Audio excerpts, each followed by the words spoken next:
My most popular book is The Pillars of the Earth, Les Piliers de la Terre.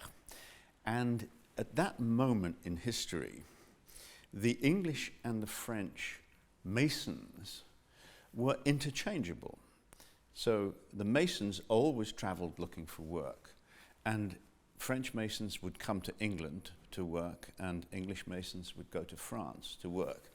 Famously, the architect of Canterbury Cathedral was called Guillaume de Sens, and he sadly fell from the scaffolding, and his successor was called William the Englishman.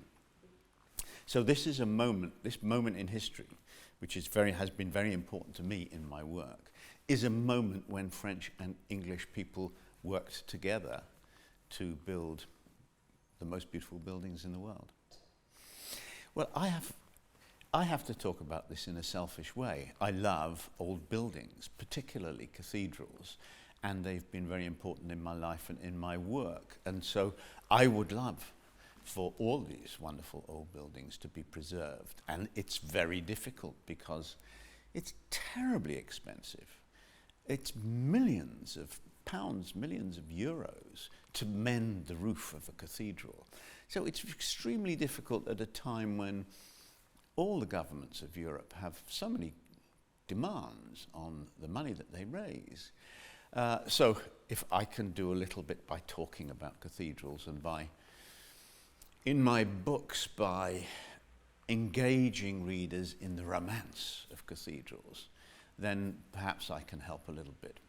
And of course, I'm very happy when I can to give money to cathedrals to repair them. The word I use to define what I do is storyteller. And I guess in French that's romancier.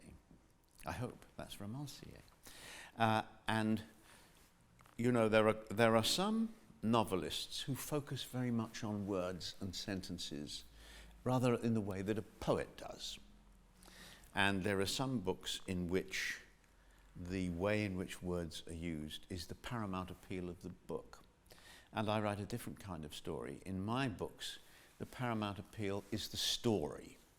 And that is what most people are looking for when they go into the bookshop and look around for something enchanting to read. So it's very important in my kind of literature that the story should engage the emotions of the reader. The reader must share the emotions of the people in the story.